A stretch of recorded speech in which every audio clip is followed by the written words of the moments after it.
Hey, I'm back. My name is Dr. Roy Martina. If you see me the first time, I'm here to talk with you about an upcoming event that we have 12 to 15 of October. It's the first time that we're starting again with the Christallin Oracle Training, how to become an oracle. And the whole training consists of 4 modules. Each is separate. You can follow each one separate. Each one is a specific subject of being an oracle. So the first one is connect to your higher self. We call it the quantum leap. Then we'll also teach you in remote viewing, astral traveling, future traveling, and then open up your senses to all of the universe. You'll see a lot of demonstrations of channeling, remote viewing, and all those kind of things. Everything we do is there for real. We've trained 120 people in the past, I think in 2012 or 2011, 2012, 2013 when we discovered this. In the meantime, we've learned so much more. We have hours and hours of what we call channeling through an oracle. And for me, it's very practical. I don't like, let's put it this way, airy-fairy stuff that has no practical value. I believe in angels, but for me, that's practical. I believe in fairies, but that has not so much practical value for me, and on and on. Nature spirits, we have a use for them, sometimes very practical. We can get feedback from them if there's something in the environment that needs to be changed and all that kind of stuff. I'm a very practical guy, so I'm going to give you some practical examples of things that happen. Like, for example, a leak in one of the houses that I used to live in, and then through the oracle, we can find exactly where the leak is. Or there was something broken in my car, and then through the oracle, I can give the, what do you call these people that work with cars, the garage-specific instructions. A friend of mine, he has a recycling process. Something was not working in the process. The diesel that they make from biomass was not staying stable. I was talking with him. I said, Reinhard, let me check for you. I checked for him. And we give him advice based on what we got, which changed the whole process. After he's been spending a year, tons of money with professors, universities, labs, we solved it in 5 minutes. Done. Other things that we have done, we have found the best place for us to live using remote viewing. We use someone else for that. The best school for our kids, we found that. Also for businesses, including our own business, to know what's the next step. But also when you need a new position filled, and you get all these people applying, we can select for you the best person for that position. And we can even advise you about potential conflicts between personalities, all the kind of stuff. This is practical stuff. One simple example, I was totally crazy about the Porsche Panamera, the sedan one. And I was also crazy about another car called the Fisker Karma, a hybrid car. And I then asked Joy to, be my oracle to see which car was best for me to buy. And we get, as the intelligence speaking on the other side, Henry T. Ford, the guy who invented cars. And he told me not to buy the Porsche because the air filter of the Porsche was not good enough, and this ultrafine dust from diesel will still come in there and then will affect your lungs, especially if you have to drive long distances. And the Karma Fisker, he said, no, don't buy that either because they will get in financial trouble and the service will be really bad. Wait, there's a better car coming with a better filter. Guess what? Now I drive a Tesla Model X, which has the best filter in the world. It can even keep out what we call chemicals and bacteria and all that kind of stuff. How did Henry T. Ford knew that years before the Tesla was even built? And I also told in another video about a remote viewer who 4 years before 2012, in 2008, already predicted by remote viewing the future who was going to be the next president of America. Now, future travel, we spoke about it in another video, is tricky because there are many different possible future, but we'll teach you how to do that. So now I really want to talk to you about something that I think is very, very important, how we use this oracle stuff. It is for making choices in our lives. To know, for example, what is the best choice for us. So let's say there are 3 different workshops you can follow. You can then go and check, without a shadow of a doubt, which workshop would be the best thing for you to invest in, what time and money, and what kind of things it will give you. One of the things I like to do with the Oracle thing is to find out my blind spots. What am I not seeing? I want to know more about the future. What are the things that I should do now to be better prepared for the future? For example, that's one of the reasons that I was advised to lose certain amount of weight, because it will be better for me, to take certain products because it's better for my body, to change my diet, to change my training. All the things that we do in our life, the important things. I'm not talking about choosing which shirt to wear or that kind of stuff, but the important decisions in your life, we think about it and then we ask our guidance. In our case, it's Christallin, or even sometimes other beings. What's the best choice for us?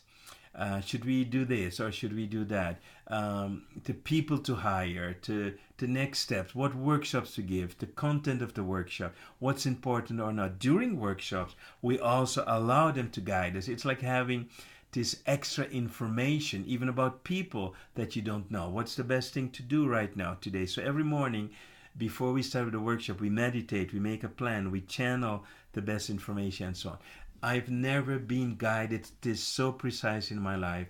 I've never known what the best next steps are, what the next possible, the next best future for me is.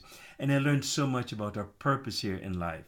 So one of the things that I will discuss is the 7 levels of consciousness, and I'm going to go really fast. They're related to the chakras. We know chakra 1 is the root chakra, 2 is the sexual chakra, 3 is the solar plexus, 4 is the heart, 5 is the throat, 6 is the third eye, and 7 is the crown. But they are also linked to 7 levels of consciousness. So if you look at people, you can quickly find out in what level of consciousness they are.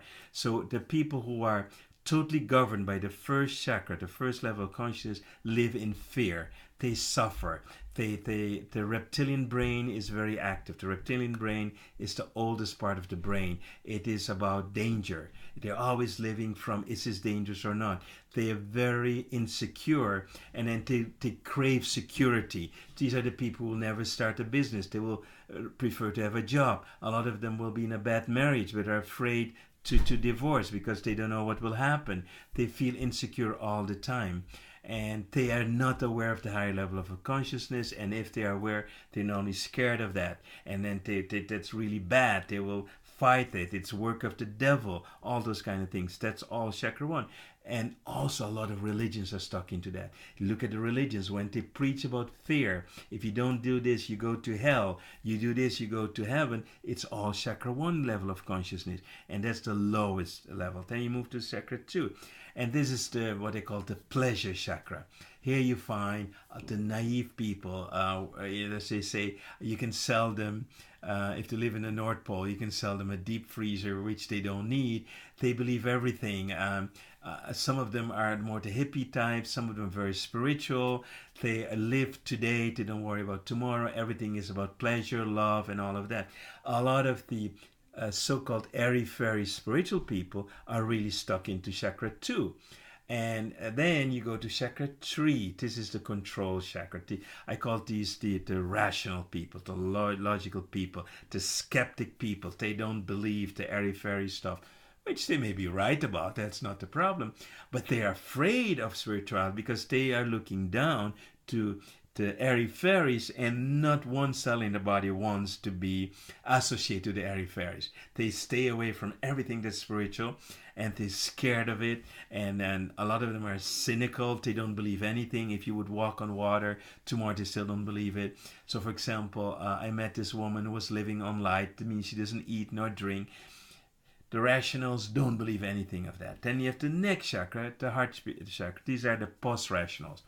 They understand that there's a bigger context, that we're all on this planet together, that the planet's a spaceship and we have to solve our problems together.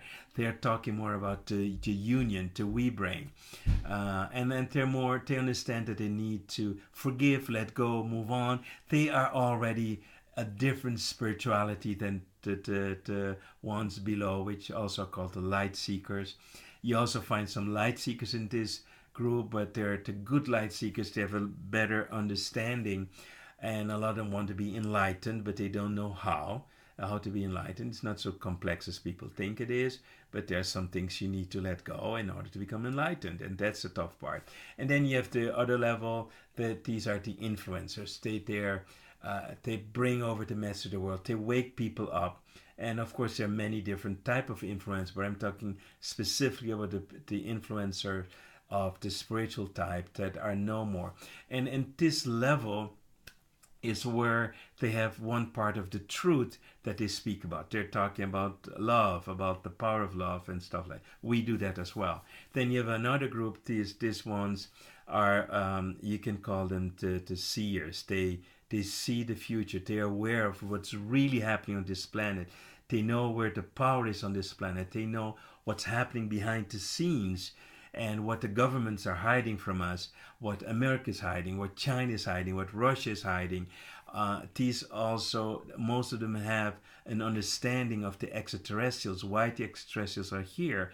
And a big part of them are here because of our nuclear weapons. They're very concerned that we're going to self-destruct. That's why there are over 100 different species visiting the earth and keeping an eye on us, and they will do everything to prevent nuclear war because it will have a ripple effect to the universe. But they also understand that the world is still governed by fear and by whatever you want to call it, the elite, the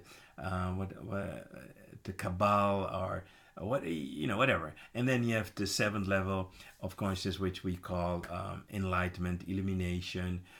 These are the people who have passed through all levels of awareness and have become one with the highest part of themselves. They are the embodiment of the spirit, and they've learned everything they need to learn on this planet. So the planet is no longer the school they need to follow. If they come here, they come voluntarily to help to take this planet to higher vibrations.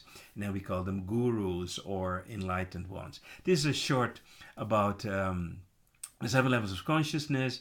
And when you come to the Christallin Oracle Training during our 4 different trainings, we will take you to higher and higher levels, raise your vibrations so you make quantum leaps to the next level. I hope you will make the decision to come to us. If you can't, we will also have online viewing, online streaming in real time, so you can follow us all over the world at home. That will become available. So send an email, go to roymartina.it, and then you'll get all the information. We hope to see you on in Lake Garda or online and from 12th to 15th of October. I hope this was helpful, and let us know what you think and what for you is the next step. All the best until next time. Ciao.